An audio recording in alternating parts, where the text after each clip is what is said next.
Assalamualaikum warahmatullahi wabarakatuh. Waalaikumsalam warahmatullahi wabarakatuh.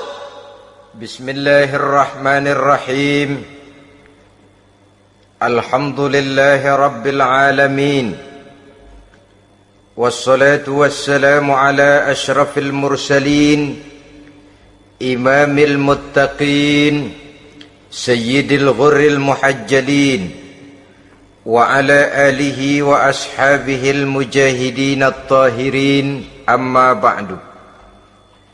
Saudara-saudara kaum muslimin rahimakumullah. Satu hari ketika seorang ulama besar bernama Al-Imam Al-Faqih Abu Lais tengah berjalan-jalan di dekat kota Basrah, berkelumpulah sekelompok orang di dekat beliau. Mereka datang mengajukan satu pertanyaan. Imam, kami ingin bertanya. Di dalam Al-Quran itu Allah Subhanahu wa ta'ala menjelaskan, Ud'uni astajib lakum. Berdoalah kepadaku, aku akan jawab doamu. Mintalah kepadaku, aku kabulkan permintaanmu. Itu dan begitu janji Allah di dalam Al-Quran. Kami, kata orang-orang tadi, sudah lama berdoa kepada Allah. Tapi kenapa sampai sekarang doa kami ini belum dikabulkan? Katanya, ud'uni astajib lakum. Kalau kamu berdoa, aku jawab, aku penuhi, aku kabulkan doamu. Itu janji Allah. Kami sudah lama berdoa pagi, sore, siang, malam. Nyatanya sampai sekarang doa kami belum dikabulkan. Ini bagaimana? Apa ayat Quran salah? Apa Tuhan lagi lempengan nggak denger?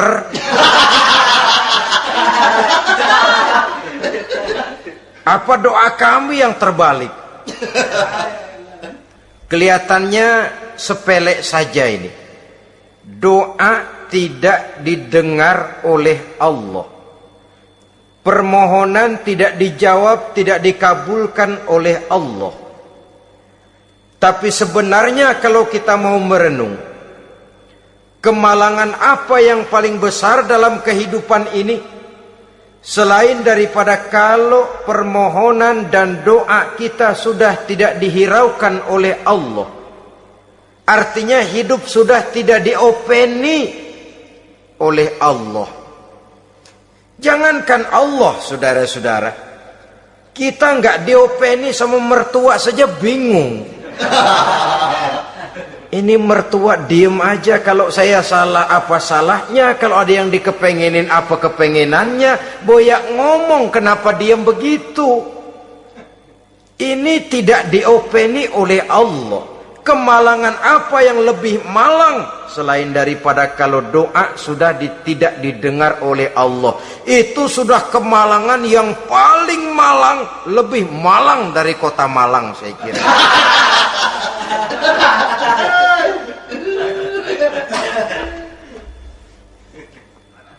Menghadapi pertanyaan ini, Imam Al-Faqih Abu Lais senyum.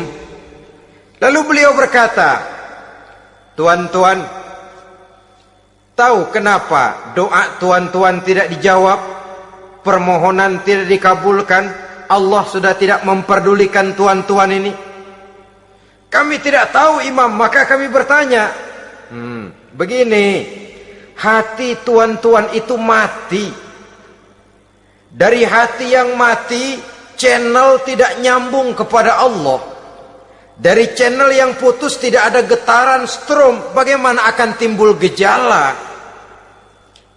Hatimu mati, jadi pantas kalau doa tidak dikabulkan, permohonan tidak dipenuhi, doa tidak terjawab, hatimu mati.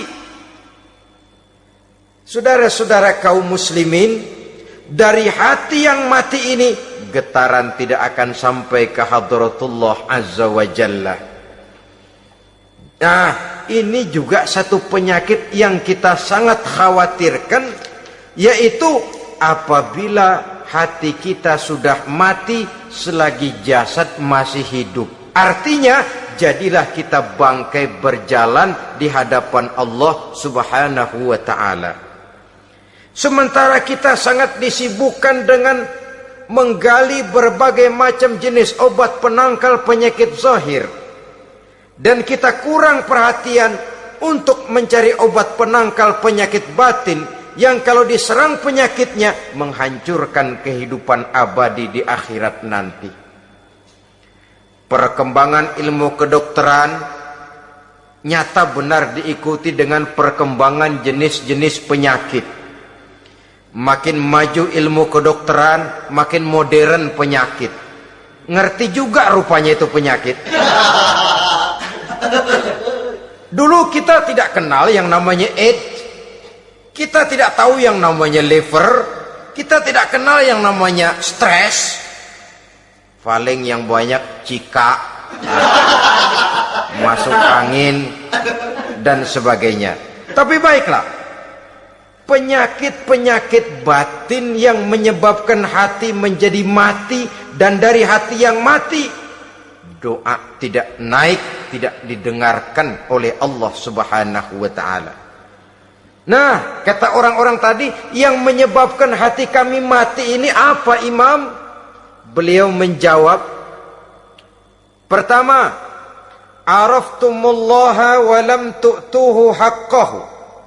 Yang menyebabkan hatimu jadi mati, pertama, kamu kenal benar kepada Allah, tapi haknya untuk disembah, kewajibanmu untuk menyembah, tidak pernah kamu laksanakan.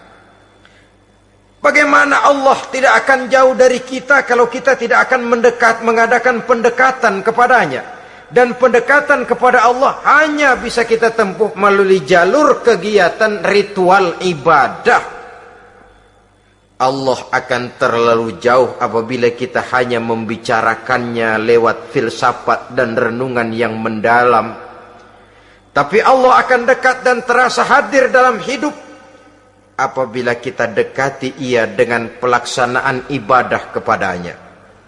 Kamu kenal Allah, tapi hakmu untuk menyembah, kewajibanmu untuk menyembah, haknya untuk disembah, tidak pernah kamu laksanakan. Kalau soal Allah, kita kenal bukan main. Bahkan tidak hanya kita mengajarkan kenal juga kepada anak-anak kita.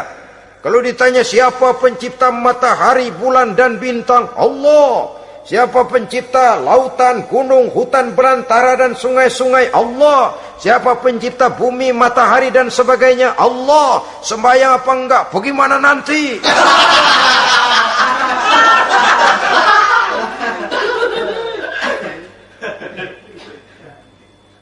Tanpa pendekatan, Allah akan jauh. Apabila Allah jauh, maka doa tidak akan didengarkan olehnya. Oleh sebab itu, logika mengajarkan kepada kita, berpayahlah dulu, wa mal ladzatu illa ba'da ta'ab, inna ma'al usri yusra. Di balik kesulitan menunggu kemudahan. Nikmat baru akan terasa, kelezatan hidup baru akan terasa setelah kita jerih payah banting tulang peras keringat. Rasanya memang lebih nikmat sepotong singkong hasil cucuran keringat sendiri ketimbang roti dijejelin orang. Ini berarti kita ingin mohon pertolongan kepada Allah, sementara dengan Allah sendiri kita jauh. Sama saja dalam kehidupan kita analoginya, saudara-saudara. Orang tidak kenal kepada saudara, tahu-tahu jauh dari saudara, tahu-tahu datang mau minjem duit. Apa kesan saudara? Enak aja, kenal enggak, dekat enggak, datang-datang mau minjem duit. Emang duit percetakan bapak lu?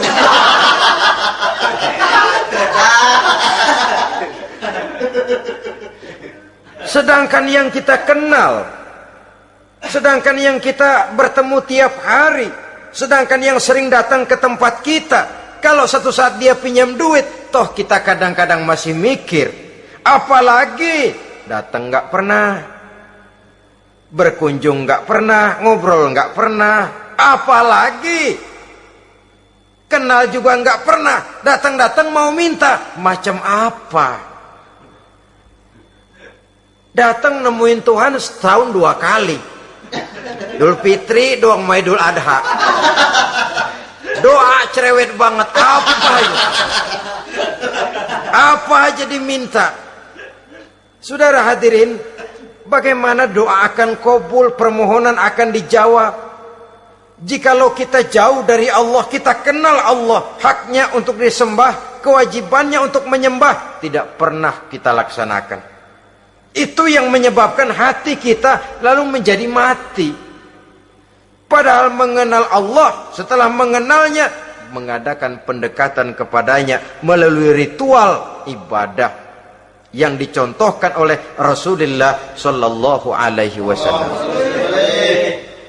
Ini hal pertama yang menyebabkan hati jadi mati. Kamu terlalu kenal Allah tapi tidak pernah menyembah kepadanya.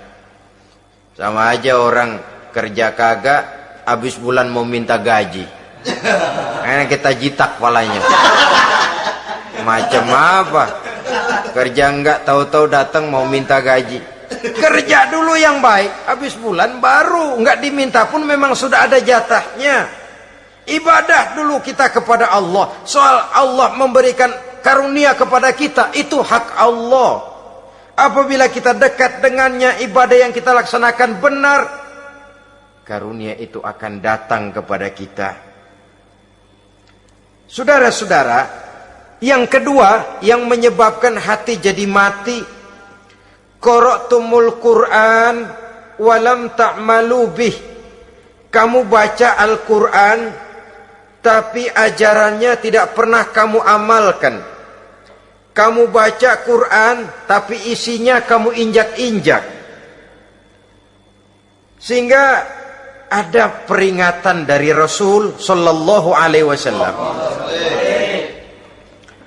Beliau bersabda, "Iza azzamat ummatid dunya wa fi riwayatin dinaron wa dirhaman nuzi'at minha haibatul Islam. Wa iza turikatil amru bil ma'rufi wan nahyu 'anil munkari hurimat 'alaihim barakatul wahyi. Wa iza tasabat ummati saqatat min 'ainillah." 3 peringatan keras tapi yang merupakan gejala penyakit kita umat Islam diperingatkan oleh Nabi kita. Pertama, iza azzamat ummatid dunya. Apabila umatku telah terlalu mengagung-agungkan dunia, apabila umatku telah jatuh menjadi umat yang materialistis, segalanya diukur dari sudut keduniaan saja, nuzi'at minha haibatul Islam, maka akan dicabutlah dari mereka kehebatan agama Islam. Hilang kehebatan Islam apabila kita jatuh menjadi umat pengagung dunia, penyembah materi. Nilai kita, keberadaan kita tidak dihargai orang lain. Orang memandang kita remeh saja. Orang Islam gak ada apa-apanya, bayar aja. Bisa dibeli, bisa diatur, bisa dikerjain, garap saja. Nuzi'at minha haibatul Islam, hilang dari mereka kehebatan Islam ini. Kenapa? Mereka telah mengagungkan dunia dan menjadikannya sebagai tujuan. Padahal dunia cuma alat, materi cuma alat, harta cuma alat. Yang kedua, wa iza turikatil amru bil ma'rufi wan nahyu 'anil munkari hurimat 'alaihim barakatul wahyi. Apabila telah ditinggalkan amar ma'ruf dan nahi munkar, maka hilanglah keberkahan wahyu. Ini yang ada hubungannya dengan masalah kita. Kita baca Quran, kita tidak amalkan isinya. Bagaimana hati tidak jadi mati? Amar ma'ruf dan nahi munkar ditinggalkan orang, hilang keberkahan wahyu. Pada saat itu boleh jadi Quran ada, tapi cuma tinggal tulisan saja. Islam ada, cuma tinggal sekedar nama saja. Diseminarkan, disemposiumkan, dimuktamarkan, tapi tidak dijabarkan dalam kehidupan sehari-hari. Apabila amar ma'ruf dan nahi munkar telah ditinggalkan orang, hilang keberkahan Quran itu. Akibatnya apa? Apabila amar ma'ruf tidak lagi digalakkan orang, nahi munkar tidak dilaksanakan orang, lalu orang menilai sesuatu menurut seleranya sendiri. Mana yang ma'ruf, mana yang munkar, tidak ada lagi patokan utama. Kalau baik kata otaknya, dia kerjakan. Tidak baik menurut otaknya, dia tinggalkan. Agamanya adalah otak, berhalanya adalah akal. Akhirnya umat kehilangan pedoman. Tidak lagi jelas mana batas yang ma'ruf, mana batas yang munkar. Dalam kondisi sedemikian, akhirnya akan terjadi penjungkiran nilai. Paling celaka nantinya, yang ma'ruf malah dianggap munkar, yang munkar malah menjadi ma'ruf. Peringatan ketiga dari Nabi, wa iza tasabat ummati saqatat min ainillah. Apabila umatku sudah saling berbantahan, apabila umatku sudah saling caci memaki, saqatat min ainillah, jatuhlah mereka dalam pandangan Allah Subhanahu wa taala. Hilang wibawa umat yang sudah saling mencaci maki, saling menjatuhkan, saling gasak, gesek, gosok. Justru agama menganjurkan kita ini saling asah, asih, asuh. Kadang yang kita praktekkan, kita ini saling gasak. Yang kedua, saling gesek. Yang ketiga, saling gosok. Gasak, gesek, gosok. Kacau kita ini. Saling gasak, menjegal kawan seiring, menggunting dalam lipatan. Saling gosok, fitnah sana, fitnah sini. Saling gesek, sikut kiri, sikut kanan. Tidak peduli orang lain luka dan sebagainya. Yang penting dia bisa nangkring. Jatuh kita dalam pandangan Allah apabila umat sudah saling mencaci maki. Maka kita kembali kepada persoalan, hal kedua yang menyebabkan hati jadi mati, qara'tumul Qur'an walam ta'malu bih. Kita baca Al-Quran, tapi ajarannya nyaris tidak kita amalkan di dalam kehidupan kita. Akibatnya hati lalu jadi mati. Itu yang kedua. Yang ketiga, yang menyebabkan hati jadi mati dan doa tidak terjawab, idda'aitum annakum min ummati Muhammadin sallallahu alaihi wasallam walam ta'malu bisunnatihi. Kamu mengaku, kamu memproklamirkan diri sebagai umatnya Nabi Muhammad, tapi sunnahnya tidak pernah kamu amalkan. Malahan perkembangan paling akhir, bukan saja tidak mau mengamalkan sunnah, malah mengingkari sunnah. Inna lillahi wa inna ilaihi raji'un. Oh, Nabi Muhammad itu manusia biasa seperti kita. Sebagai manusia dia bisa salah. Dan ternyata hadis banyak yang palsu. Yang otentik cuma Quran. Selebihnya adalah sejarah. Tidak ada itu sunnah. Langsung saja kepada Quran. Oh, hadis itu bukan sumber hukum. Oh, tidak perlu mengamalkan sunnah. Saudara-saudara kaum muslimin, mengaku kita umat Nabi, tapi sunnahnya kita campakkan, tidak kita amalkan. Setelah tidak kita amalkan, kita campakkan. Setelah kita campakkan, kita ingkari pula. Inna lillahi wa inna ilaihi raji'un. Bagaimana hati tidak jadi mati? Kalau siang malam kita memproklamirkan diri sebagai umat Nabi Muhammad, sementara sunnahnya kita campakkan, kita abaikan, dan kita ingkari dia, sunnah itu. Padahal jikalau sekarang kita mengenal Islam, jikalau kita sekarang ngerti halal haram, tahu hak batil, bisa memilah dan memilih antara yang ma'ruf dengan yang munkar, itu utamanya adalah karena jasa Nabi Muhammad sallallahu alaihi wasallam. Yang dari generasi ke generasi dilanjutkan oleh para sahabat, oleh tabi'in, oleh tabi'in, terus oleh para ulama-ulama sampai kepada kita sekarang ini. Walaupun beliau hanya berfungsi sebagai penyampai, tapi kepribadiannya dijadikan model oleh Allah Subhanahu wa taala di dalam kita melaksanakan kehidupan beragama.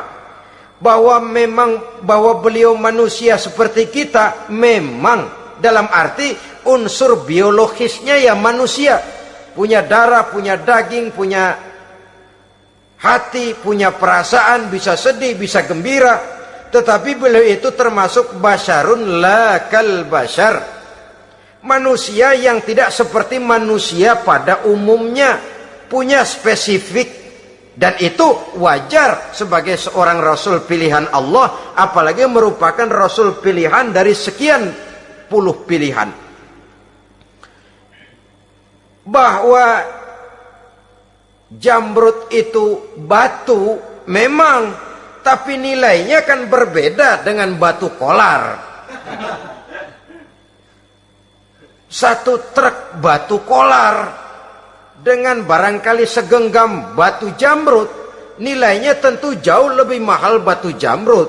Kalau soal batunya, sama batunya, tapi nilainya berbeda karena esensinya berbeda. Kita manusia, Nabi Muhammad juga manusia, sama manusianya memang, tapi kualitasnya, nilainya tentu jauh panggang daripada api. Itu sebabnya Allah menjadikan beliau sebagai model. Laqad kana lakum fi rasulillahi uswatun hasanah. Di dalam diri Rasul itu terdapat contoh teladan yang sangat baik bagi kita. Oleh karenanya, pada pertemuan kali ini, apabila kita konsekuen mengaku umat Nabi Muhammad, marilah konsekuen juga menegakkan sunnahnya. 3. Yang keempat, yang menyebabkan hati jadi mati dan doa tidak terjawab, akaltum ni'mata rabbikum walam tashkurulah. Tiap hari kamu makan nikmat Tuhanmu, tapi kamu tidak pernah mau bersyukur kepadanya, kepada Allah Subhanahu wa ta'ala. Nikmat Tuhan kita doyan banget. Tidak pernah sehari dan sesaat pun terlepas diri dan hidup ini dari nikmat-nikmat yang diberikan Allah. Sejak kita bangun tidur sampai tidur kembali, bahkan tidur itu sendiri, di pasar, di sawah, di kantor, dimanapun kita berada, nggak pernah nikmat Allah berhenti.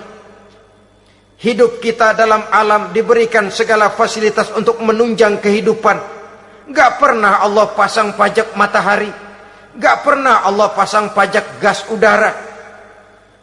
Nikmat-nikmat yang banyak itu tiap hari kita kecap, tiap hari kita nikmati, tapi kita tidak pandai bersyukur.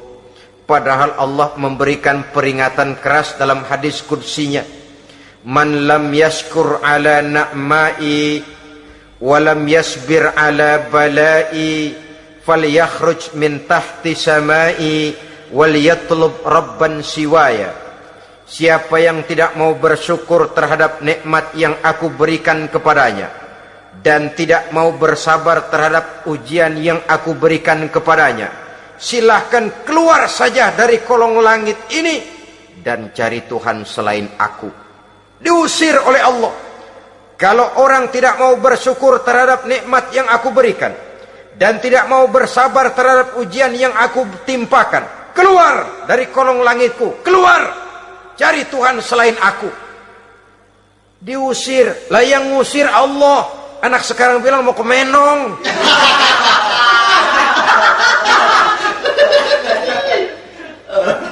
Kalau diusir kita dari Jakarta, masih bisa pindah ke Bandung. Diusir kita dari Bandung, bisa pindah ke Jogja, Solo. Diusir kita dari Indonesia, bisa pindah ke Singapura, Malaysia. Diusir dari kolong langit, mau cari langit mana lagi? Kalau kau tidak mau mensyukuri nikmatku, tidak sabar terhadap ujian yang aku berikan kepadamu, keluar saja, keluar dari kolong langitku ini, cari Tuhan selain aku. Kalau istilah kita mah Tuhan udah jengkel banget udah itu. Nikmatku, yang nikmat yang aku berikan kau makan, tapi kepadaku engkau tidak pernah mau bersyukur. Saudara-saudara kaum muslimin rahimakumullah, wajar. Kita dulunya tidak ada, sekarang ada, nikmat. Susunan biologis manusiawi kita demikian cantik, nikmat. Tinggal di bumi, fasilitas yang kita perlukan disediakan, tinggal kemampuan kita mengelolanya, nikmat. Diberikan kita otak yang membedakan kita dengan binatang, nikmat. Diberikan kita agama, diutus para rasul untuk jadi model dalam kehidupan kita, nikmat. Kalau cara kita emang kurang apa sih? Apa yang kurang, hei manusia? Engkau tidak ada, aku adakan. Kalau aku perintahkan kau tinggal di bulan, mungkin kau tidak akan sanggup hidup. Begitu lahir juga kelepek-kelepek habis. Ya nggak ada HO2 toh di bulan, mau ngisap apa? Aku perintahkan tinggal di permukaan bumi. Alamnya indah, fasilitas serba menunjang. Nikmati semuanya, semuanya untuk kamu, semuanya. Satu pintaku, syukuri nikmat yang aku berikan kepadamu. Ya bukan cuma syukur dalam ucapan, syukur dalam perbuatan. Banyak nikmat yang diterima, makin banyak dia sujud, makin banyak dia ruku, makin banyak dia mengadakan pendekatan kepada Allah. Syukur dalam artian berupa tindakan dan perbuatan, mempergunakan nikmat sesuai dengan kehendak yang memberikan nikmat itu sendiri kepada kita. Saudara-saudara kaum muslimin rahimakumullah, ini penyakit yang keempat. Kamu makan nikmat Tuhanmu, tapi kamu tidak pernah pandai bersyukur kepadanya, mensyukuri nikmat yang diberikan tadi. Bagaimana hati tidak jadi mati? Kita sibuk mempersolek jasmani, mencari obat penangkal penyakit zahir. Maka yang ramai di zaman sekarang, saudara lihat, salon, fitness, senam, macam-macam jenis. Tidak ada salahnya dan tidak ada jeleknya. Tapi kalau itu sampai melupakan kita kepada memperindah batin, memperbaiki jiwa, artinya bukankah kita perlahan tapi mempersiapkan diri menjadi bangkai berjalan di hadapan Allah. Dengan operasi plastik, yang pesek jadi mancung, yang sipit jadi belok, kulit keriput jadi kencang, pipi terlalu cekung bisa diatur. Saudara-saudara, tapi kalau hati yang rusak, jiwa yang rusak, kemana lagi kita akan berobat kalau bukan kepada agama? Maka hati itu jadi mati apabila kita selalu memakan nikmat Allah dan tidak pandai mensyukuri nikmat itu. Dari hati yang mati tidak akan ada getarannya. Oleh sebab itu doa tidak terjawab. Selanjutnya yang menyebabkan doa tak terjawab dari sebab matinya hati, qultum annal mauta haqqun wa lam tasta'iddu lahu. Kamu berkata, kamu yakin bahwa mati adalah sesuatu yang benar, tapi kamu tidak pernah punya persiapan untuk mati. Padahal menurut logika, orang yang akan bepergian jauh tentu dia harus mempunyai bekal yang cukup. Semakin jauh jarak perjalanan yang akan ditempuhnya, semakin banyak perbekalan yang harus dibawanya. Dahulu, seketika beberapa jamaah dari Yaman akan melaksanakan ibadah haji dengan nekat, mereka berprinsip, pokoknya kan berangkat haji jadi tamunya Allah, nanti Allah yang akan ngelayanin. Mereka nekat, modal badan doang berangkat. Diadukan kepada baginda Rasul, lalu turun peringatan dari Allah, wa tazawwadu fa inna khairaz zadi taqwa. Jangan begitu, bawa bekal, sesungguhnya bekal yang paling baik adalah takwa. bahwa berangkat dengan bekal takwa itu bekal yang paling utama, tapi bekal-bekal yang lain pun jangan diabaikan. Kalau kita akan berangkat untuk tujuan yang baik, bekal yang paling utama memang takwa, tapi tidak berarti harus mengabaikan bekal-bekal yang lain.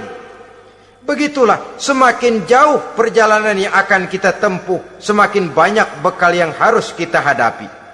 Kalau saudara mau pergi ke Surabaya, tidak membawa bekal kemudian berani berangkat, rasanya sih saya pikir itu bukan berani, nekat namanya. Sama saja orang belum pernah sembahyang mati,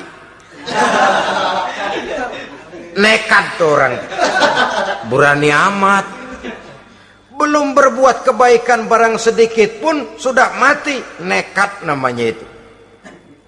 Sama saja tadi, nggak bawa bekal apa-apa berangkat ke Surabaya. Sampai Surabaya belum tentu, sengsara udah jelas. Belum punya bekal yang baik sudah mati. Sampai ke surga belum tentu, tapi kebelangsak dan sengsara rasa-rasanya pasti itu. Oleh karena itu, kalau kita yakin mati sesuatu yang benar, sesuatu yang pasti datang menimpa, maka hendaklah kita mempersiapkan bekal. Kemudian idda'aitumun najata minan nar wa ramaitum fiha anfusakum. Kamu memproklamirkan diri ingin selamat dari neraka, tapi kamu lemparkan dirimu ke dalam neraka. Bagaimanapun bajingannya bajingan, kalau ditanya ente mau masuk neraka enggak? Jawabannya pasti enggak. Itu pasti. Perbuatannya sendiri yang melemparkan dirinya ke dalam neraka, membiarkan dirinya berlarut-larut, bertimbun-timbun dalam dosa dan kesalahan, dan tidak akan ada niatan untuk memperbaiki diri. Hanyut di meja judi, habis ditelan minuman keras, fitnah sana fitnah sini, hasud sana hasud sini. Padahal mulutnya ingin selamat dari neraka, perbuatannya malah melemparkan dirinya ke dalam api neraka. Tidak ada orang yang lebih sayang kepada diri kita selain kita sendiri. Dan menyayangi diri itu tidak cuma dengan memandikannya sehari 3 kali, memakaikannya parfum dengan segala macam merek, memakai sabun yang wangi-wangi, minyak yang harum-harum. Lebih daripada itu, jaga dan sayangi diri. Jangan jatuhkan dia ke dalam perbuatan-perbuatan yang bisa menjerumuskan diri itu ke dalam neraka. Kemudian disambung oleh Imam Al-Faqih Abu Lais yang menyebabkan doa tidak terjawab karena hati mati. Idda'aitum dukhulal jannah walam ta'malu laha. Kamu ingin masuk surga, tapi kamu berat mengamalkan perbuatan yang bisa menyampaikan kamu ke surga. Semua kita kalau ditanya mau masuk surga, mau. Tapi jarang yang berlomba melakukan perbuatan-perbuatan yang bisa menyampaikan kita ke surga. Kemudian yang terakhir kata Imam Al-Faqih Abu Lais, dafantum mautakum walam ta'tabiru laha.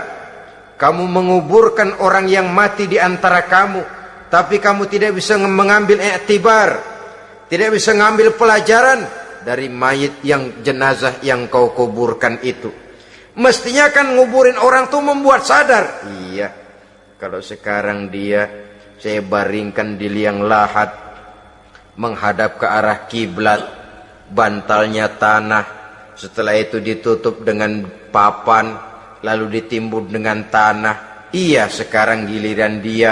Giliran saya, entah besok, lusa, bulan depan, tahun depan, tapi pasti mengubur mayat, mengubur jenazah, tapi tidak bisa mengambil i'tibar dari yang dilaksanakannya itu.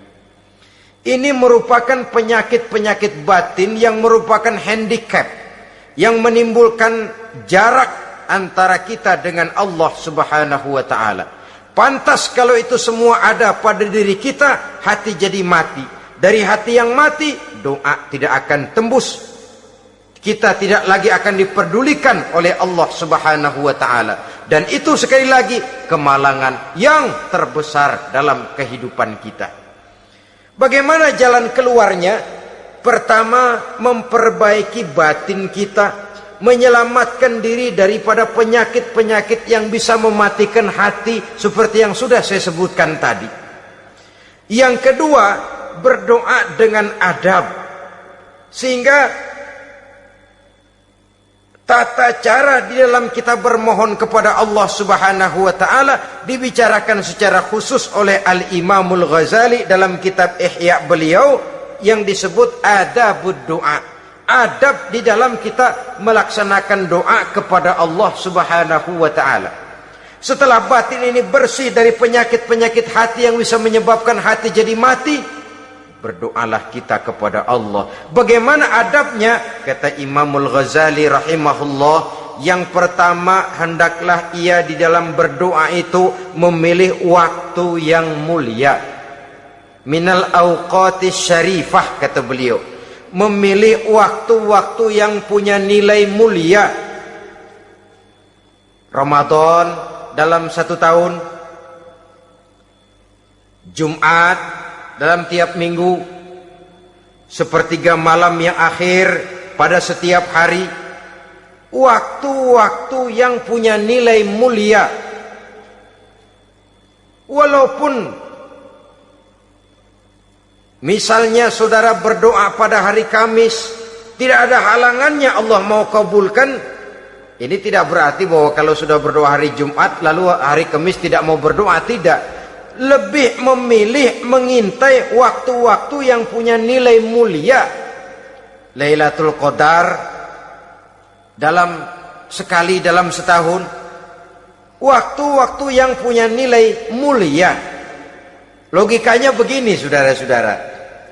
Kalau kita datang ke rumah seseorang, tujuan utama kita minjem duit, yang paling pertama kita perhitungkan tanggal berapa nih? Kan itu toh, tanggal berapa?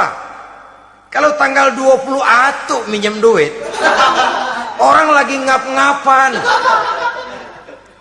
boro-boro dia bisa minjemin, dia sendiri mungkin lagi pusing. Kita lebih dulu kita amatin tanggal berapa nih, yang enak sore apa siang, jam 2. Jam 2 dia baru pulang dari kantor, tapi giliran tidur. Kalau dia tidur dibangunin, datang mau minjem duit, kagak dimaki-maki juga kebagusan deh. Kan kita lihat waktunya, timingnya, kata orang sekarang. Tanggal berapa, sore apa malam, apalagi gulem apa terang bulan. Itu semua sudah kita atur sedemikian rupa, memilih waktu. Yang kedua, kata Imamul Ghazali, memilih keadaan yang istimewa. Kalau tadi soal waktu, yang kedua soal keadaan. Ada situasi-situasi di mana doa itu diijabah oleh Allah Subhanahu wa taala. Di antaranya kata Imam Abi Hurairah, "Inda zahbis sufuf fi sabilillah." Pada waktu mengatur barisan perang membela agama, di situ doa kabul. Inda nuzulil ghais, ketika turun gerimis, di situ doa makbul. Inda iqamis shalah, ketika salat mau didirikan, riwayat lain bainal azan wal iqamah, antara azan dan qomat, di situ doa makbul. Itu memilih keadaan-keadaan. Kemudian yang ketiga, kata beliau, berdoa menghadap kiblat. Ya, apa kalau doa madhab mudik Tuhan gak tahu? Tahu. Tuhan gak dengar? Dengar, cuma lebih etis. Lebih etis kalau kita berdoa menghadap ke arah kiblat.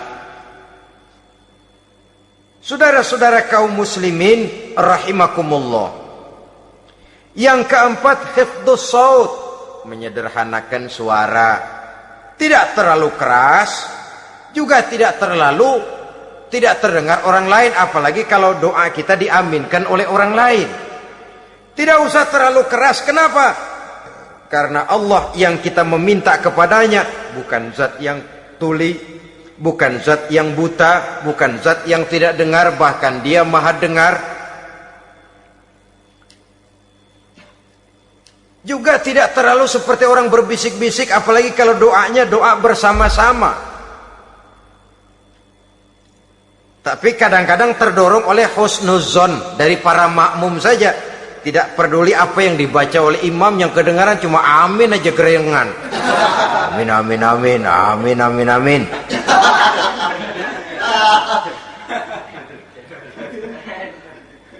Juga tidak terlalu keras, seperti orang berdoa, seperti orang pidato.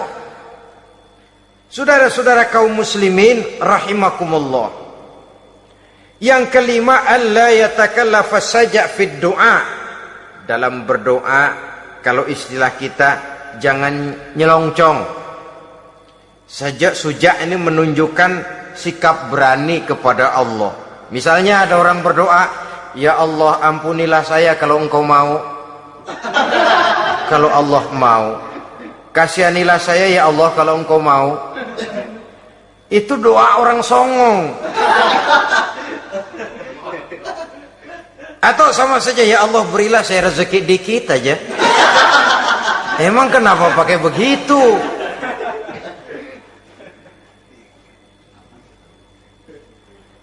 Allah yatakallafa saja fid du'a. Yang keenam kata Imamul Ghazali, at-tadarru' wal khusyu'.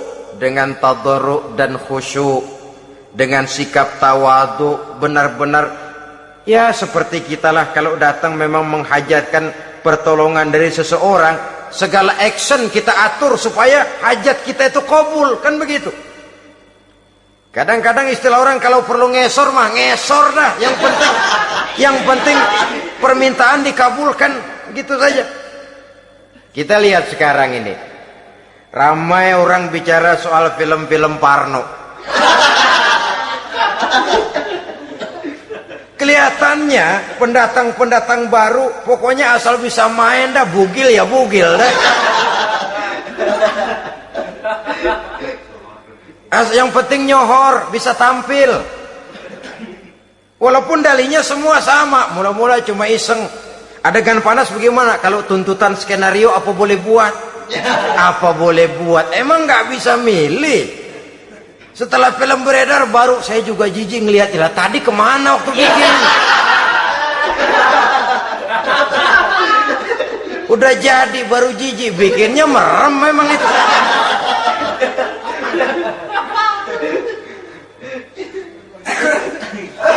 Tapi ada satu analogi, asal bisa main, asal bisa tampil di layar, apa saja jadi taruhan sudah, bugil ya bugil dah, nggak soal dah, pokoknya bisa main, tampil, nyohor, masuk koran.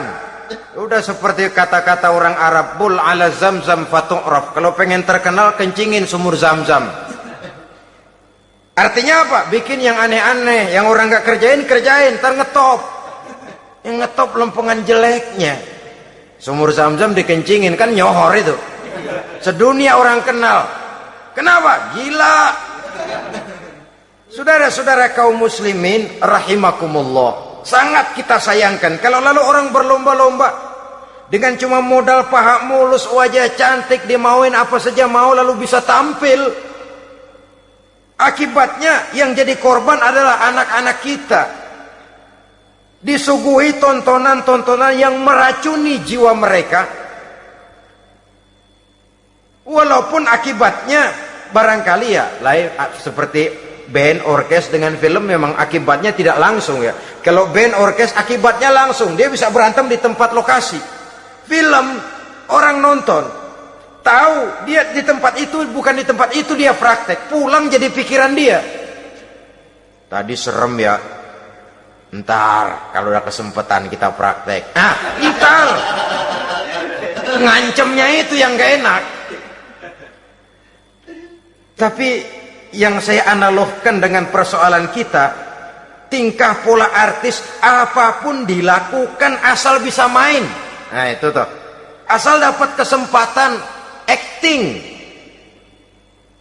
Dalihnya ya tuntutan skenario lah, iseng lah, macem-macem lah, tapi yang jelas satu target, saya harus dapat kesempatan main. Untuk sampai ke situ, cara apa saja harus saya tempuh. Tidak peduli harus menginjak-injak norma dan budaya bangsa yang luhur. Tidak peduli harus bertentangan dengan kaidah agama. Tidak peduli hasilnya meracuni umat masyarakat, terutama generasi muda. Yang penting kan ngetop. Saudara-saudara, baiklah ya, itu soal lain. Tapi soal kita ialah at-tadarru wal khusyu'. Bermohon kepada Allah dengan tadarru, khusyuk dan tawadhu. Seperti kalau kita mau bermohon kepada seseorang, kita merendahkan diri. Pak, saya memang orang gak mampu, Pak.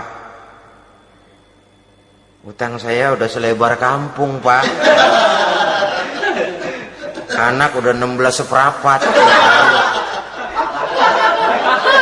Apa saja kita meratap, menghibah, mengeluh, merintih, ujungnya kan yang penting gue minjem duit dapat dah gitu. Apa kayak diomongin, pokoknya pulang bawa duit, itu saja. Itu strategi manusiawi. Kalau ini kita adakan konteks, oh iya, kepada Allah lebih lagi kita tadarru, khusyuk, tawadhu. Doa dengan tawadhu, sebab kita akan bermohon kepada yang serba maha. Menghadap ke arah kiblat, duduk bertafakur dengan khusyuk, tawadhu.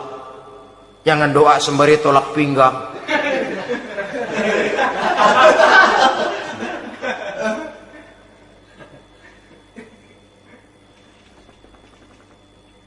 Yang ketujuh, kata Imamul Ghazali, ayyujzimad du'a wa yuqina bil ijabah. Hendaknya dia menjazamkan doanya itu dan yakin bahwa doanya akan dikabulkan oleh Allah. Sebab kata Nabi, innallaha la yaqbalu du'aan min qalbin ghafilin lahin. Allah subhanahu wa ta'ala tidak akan menerima doa dari hati yang lalai dan main-main. Doa ke orang ugah-ugahan.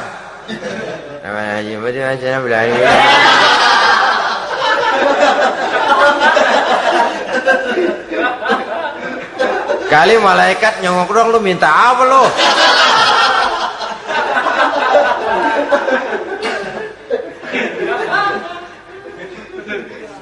Seperti tadi itu, kita datang mau minjem duit sama orang, ngomongnya ogah-ogahan. Minjem duitnya dikasih syukur, enggak ya udah. Ya enggak dah, enggak dikasih sudah.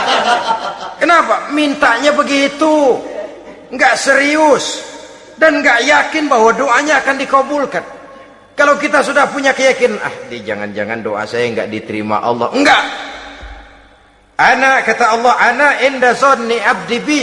Aku sih bagaimana menurut sangka hambaku kepadaku saja.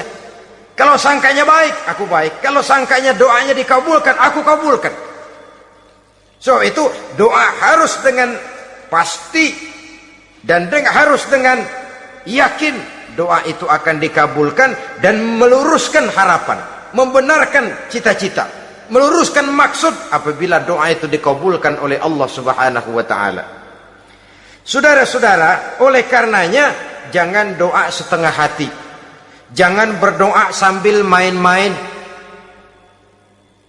Apalagi menghadap kiblat dengan dua tangan terangkat sebagaimana dicontohkan oleh Rasulullah sallallahu alaihi wasallam.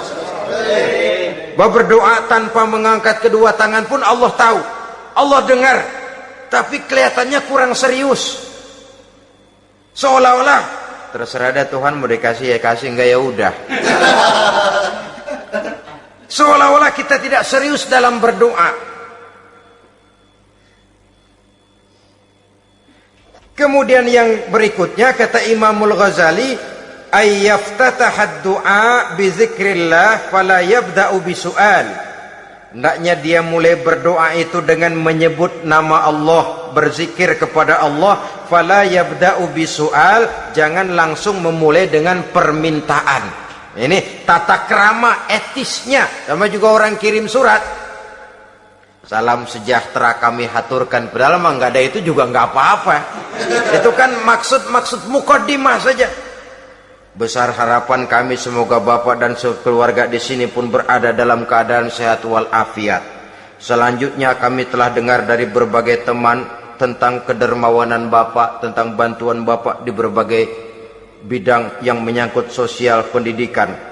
Sehubungan dengan itu maka kami bermaksud mengajukan permohonan. Baru masuk itu mah 15 kalimat kesonoin, urusan lain. Intinya sehubungan dengan itu kami bermaksud memohon kepada Bapak. Kita mulai. Salam sejahtera kami haturkan, bersama ini pula kami macam-macam lah. Sama juga seperti tadi itu. Kita datang mau minjem duit. Datang karena kita tahu datang habis bulan. Malam terang bulan. Udaranya sejuk. Ngobrol lah kita. Dapat teh. Apa kabar Pak? Baik. Aduh Bapak sih untung dah Pak. Kayak pemurah lagi. Saya tahu Bapak banyak nyumbang di mana-mana. Di Angon aja tuh orang di Angon.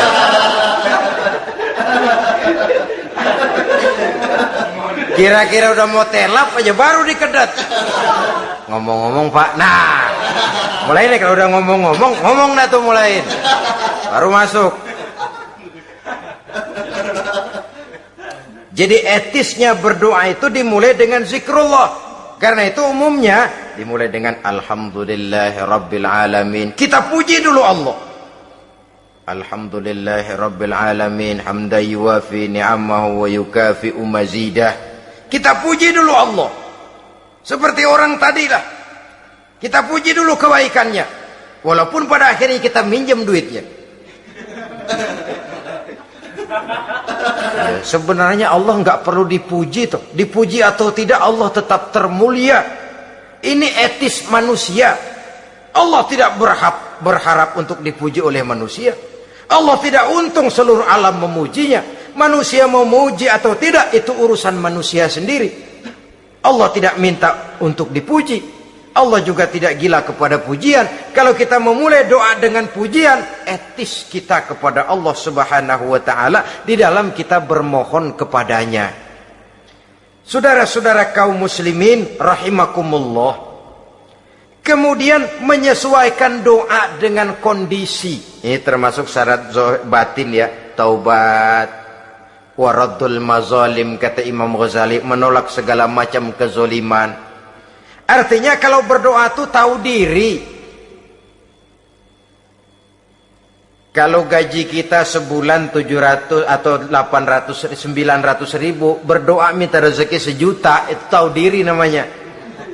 Kan cuman kurang 100 ribu. Ya, kalau kerja kagak minta gajian 1 juta. Pengen doa dikabulkan, rasanya secara etis nggak tahu diri orang berdoa seperti itu. Orang datang mau minta duit, mau pinjam duit kepada kita, kan kita lihat kira-kira mampu ngembaliin nggak nih orang. Kita lihat, kita evaluasi kemungkinannya. Lalu si yang minjem tentu tahu diri. Kalau memang kekuatannya ngembaliin tidak seperti kekuatannya mulangin, hendaknya dia timbang rasa. Begitu juga kepada kita etisnya kepada Allah Subhanahu wa taala. Tahu diri, menyesuaikan doa dengan keadaan. Kalau tidak ada gap terlalu jauh panggang daripada api, nanti nasibnya bagai si pungguk merindukan bulan. Apabila adab-adab di dalam berdoa ini kita perhatikan, sejak dia dari adab yang zahir sampai kepada adab yang batin, kemudian penyakit-penyakit yang membuat hati itu jadi mati, maka insya Allah doa kita dijabah oleh Allah Subhanahu wa ta'ala. Dalam Al-Baqarah ayat 186 Allah Subhanahu wa ta'ala menjelaskan, wa iza sa'alaka ibadi anni fa inni qarib ujibu da'watad da'i iza da'ani falyastajibu li wal yu'minu bi la'allahum yarshudun. Apabila hambaku bertanya kepadamu Muhammad tentang aku, kata Allah, fa inni qarib, katakan kepadanya aku dekat sekali dengan mereka. Ujibu da'watad da'i iza da'ani, aku akan jawab aku kabulkan permohonan orang-orang yang berdoa kepadaku. Falyastajibuli wal yu'minu bi, maka hendaknya mereka juga menjawab panggilanku atas dasar iman kepadaku. La'allahum yarsyudun, semoga dengan ini mereka kelak mendapat petunjuk. Saudara-saudara, Al-Baqarah 186 ini dengan nyata menjelaskan kepada kita, Allah akan menjawab doa, mengabulkan permohonan apabila kita falyastajibuli wal yu'minu bi, juga menjawab panggilan Allah atas dasar beriman kepadanya. Logikanya tadi itu, araftumullaha wa lam tu'tuhu haqqahu. Kita tidak pernah mau menjawab panggilan Allah sementara kita berharap doa kita dijawab oleh Allah. Apa enggak pincang? Apa enggak berat sebelah? Panggilan Allah kita berat memenuhinya, sementara kita sangat berharap agar permohonan kita, seruan kita dikabulkan oleh Allah. Menjawab panggilan Allah atas dasar beriman kepadanya. Kenapa? Ada orang menjawab panggilan bukan berdasarkan iman, tapi karena target lain. Datang sembahyang Jumat paling dulu, target utamanya pulang juga paling dulu nyabet sendal, nyabet sepatu. Menjawabnya iya, tapi tidak karena iman. Jadi apabila kita rajin menjawab panggilan Allah atas dasar beriman kepadanya, maka seruan, permohonan, doa niscaya dikabulkan olehnya. Ini saja, mudah-mudahan ada manfaatnya. Terima kasih atas segala perhatian. Mohon maaf atas segala kekurangan. Usikum wa nafsi bitaqwallah. Wassalamualaikum warahmatullahi wabarakatuh. Waalaikumsalam warahmatullahi wabarakatuh.